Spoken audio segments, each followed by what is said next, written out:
Northern Ireland Alternative Timeline Season 1 Episode 1 The Police Chief. Hello and welcome back to Belfast Talk. I am George and I'm joined in the studio today by an American senior police officer who's going to be talking with us about some of the issues with the American police force. So obviously, we've been hearing a lot about, for many years now, a lot of issues about the American police force. It's corrupt. There's very little accountability. All of these things, terrible things, discrimination with hiring, the shooting of unarmed civilians, arming your police to the teeth.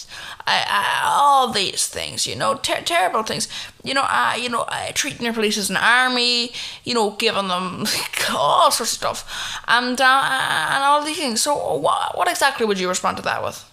Well, people say, people talk about our police force, and obviously some countries, they can, I admit,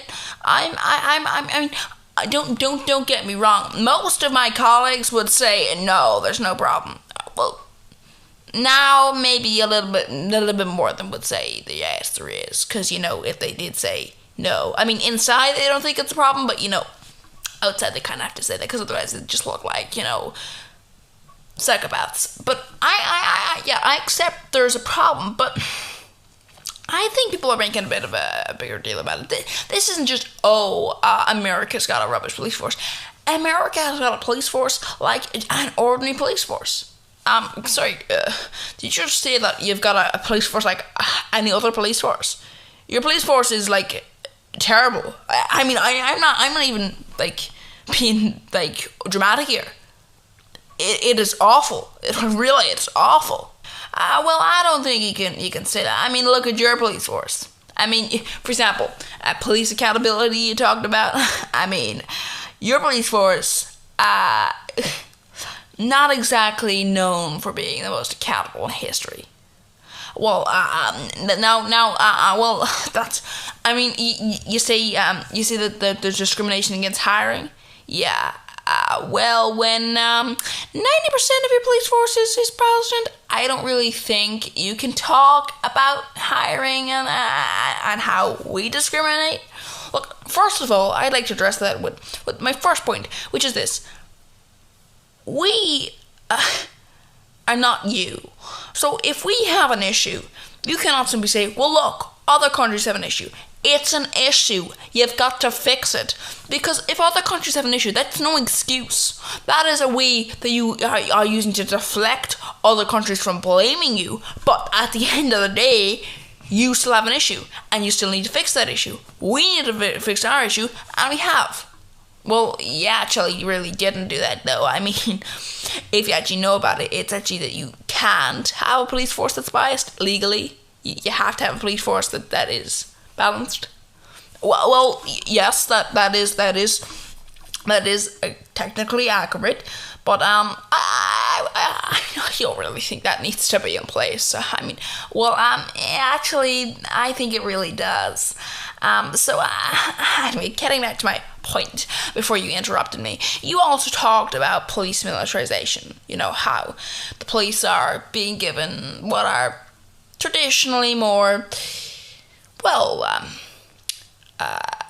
military kind of things, that you'd send into a war zone. But, look at your police. Your police was sent in to deal with riots, and they were sent in with, quite, with guns. You don't shoot on your own people. Yeah, but that's exactly what you did. Your police force does that all the time. And, your police force does that to people who have, darker skin tones.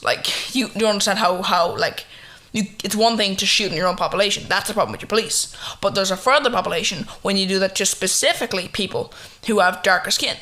So, what you're essentially saying is, there's a white person, they're committing a crime, you can see it, but they may not be committing a crime.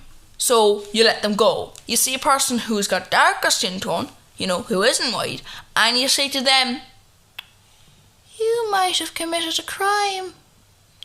I mean, I didn't see it. There's no evidence at all that you may have committed a crime, but you might have. And the chances that you committed a crime are incredibly low because, there's no evidence. There's absolutely no evidence, and a lot of the time they're actually of a younger age, and that's my point. So you actually identify people, and you single them out. So you've got a problem with racism in your country, in your police force. Your police force should not be racist. I'm sorry. Did you just say to me, sorry, that our police force shouldn't be racist? Yeah, as I've said before, I am a little bit unusual. I do believe our police force is racist, but you cannot talk about it like that. Your police force is incredibly racist. Your police force is incredibly racist. Do you understand? You shot on people who had a different religion to you and who were nationalist, just randomly. I mean, we don't intern people without trial. I'm gonna actually go to that. I mean, you do understand you can't actually have plea bargains in your country. Really, they're awful. So can I explain to you what it looks to us? What plea bargains are like? Plea bargains are essentially this: you have the ability to essentially say to a wealthy person, "Oh yeah, well, what we need you to do is admit that you may have been guilty, and then in return you do 2 hours of community service." And then that's what you say to a wealthy person. But then what happens when someone is poorer, or more specifically if they've got darker skin? Then what do you say to them then? Oh yeah, you say, you take this or I put you in prison for 10 years. Oh, we shouldn't have taken it, because guess what? Now you're in there for 9 years. Not much of a deal, but guess what? You aren't even guilty. And that's the issue with your prison system. Your prison system is filled up with innocent people. So, you can say, oh, you don't intern your people. Well, guess what? You do that anyway, because what you do is you force people who are innocent to then take a plea bargain, which is actually just filling up prisons that, with innocent people. At least the people we got were maybe guilty. Actually, I think you'll find that most of them were innocent because, people who are involved in a terrorist organization are generally more aware of, not showing they're involved in a terrorist organization. You know what I mean? Can you understand that? That if someone is in a terrorist organization, they're going to be given tips on how to be not caught. So the very few people you do catch are going to be more down to chance rather than your information. So, kind of shit planned, isn't it? Well, anyway, moving on. Well, you're a very corrupt police force. You take, you've got a system in America where basically the police can, search you. And I don't really get this. I understand, the police can search you. It's not really kind of sensible. I mean, basically, how to put this? If the police are constantly searching you and they search you and they just don't find anything, but they don't take anything, that's not only annoying, but it's also kind of, you're like, okay, let's maybe deal something with the police. This is just getting foolish, But in your country, not only do you have an issue where you can basically say, oh, well, we told him to put up his hands and then, do things and take out his pockets. Oh, but we thought there was a gun. There wasn't one, but we thought so. And then you shot him, and then you shoot someone because your police reports are not, verified. You don't verify your police reports, which is awful, don't you think? Well, I mean, that's where I think the police need to be trusted. No, you're missing the point, though. The police cannot be trusted in America. The police cannot be trusted in America at all.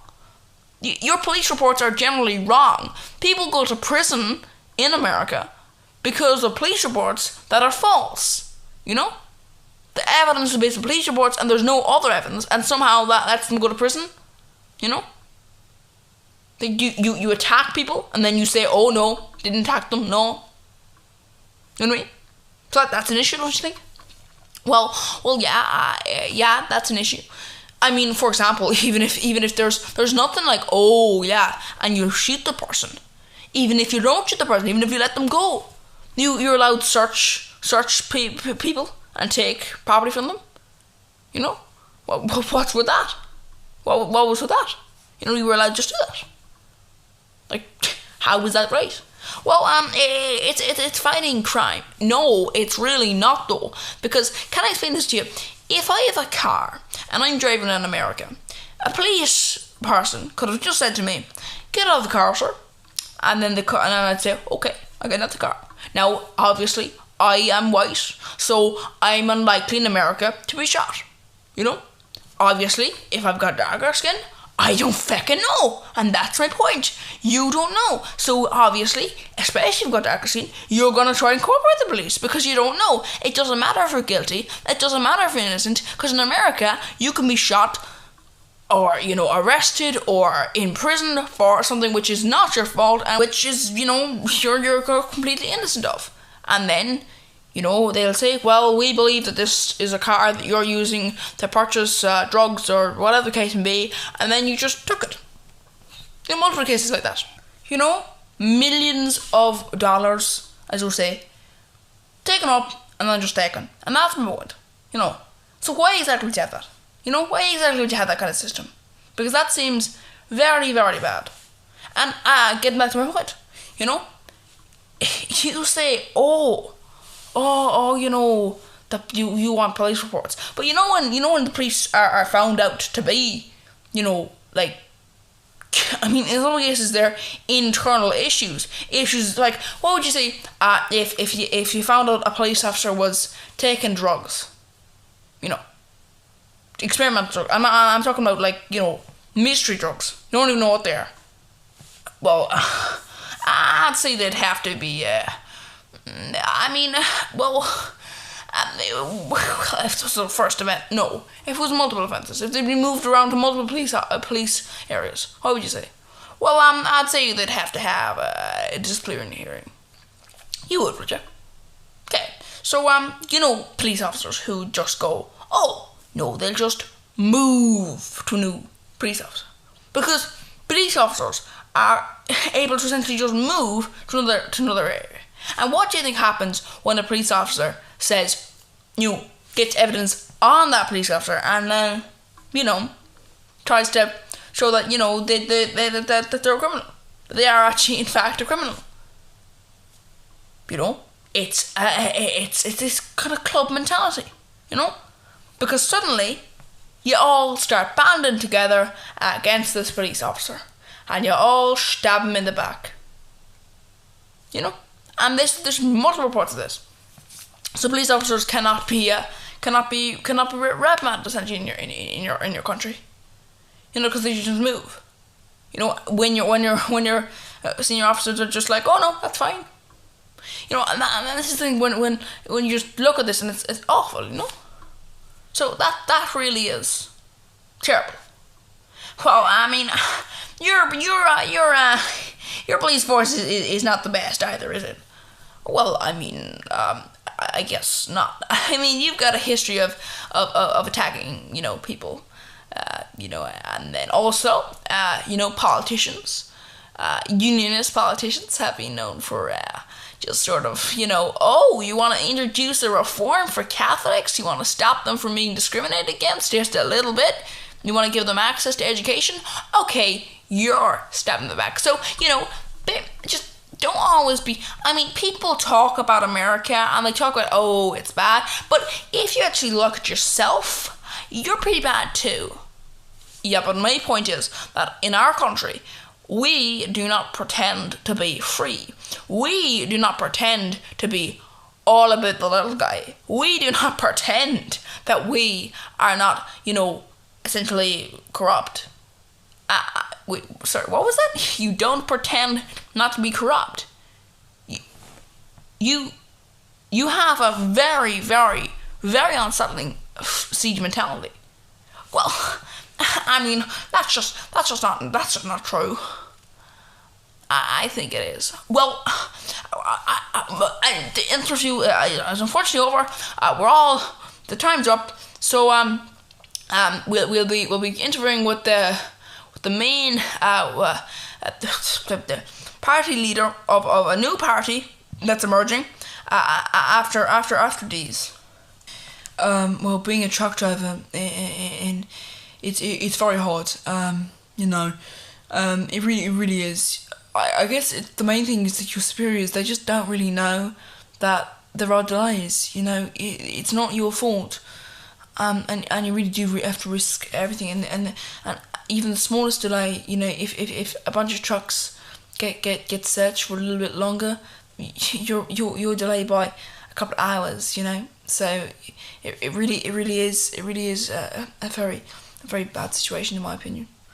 I mean, it's just that your spirits just don't know that there are issues, there are delays, there are, you can't always do your job to the full extent, and that's not your fault. That's not the fault of my colleagues. That's not the fault of the people there. That's just, that's just the game, really. Truck drivers coming this December, an interview with multiple truck drivers to discover why exactly truck drivers have to answer to people who really don't understand what the truck driving business is all about. Thank you for listening to this, a Smithco fiction podcast. It's like an alternative timeline thing. So it's like the news interviews, but it was on an alternative timeline. It's not a real interview, but it would be if we were living in an alternative timeline. So hopefully you'll come back for the second episode. So we'll see you soon, maybe. Hopefully. So anyway, thank you for listening, and goodbye.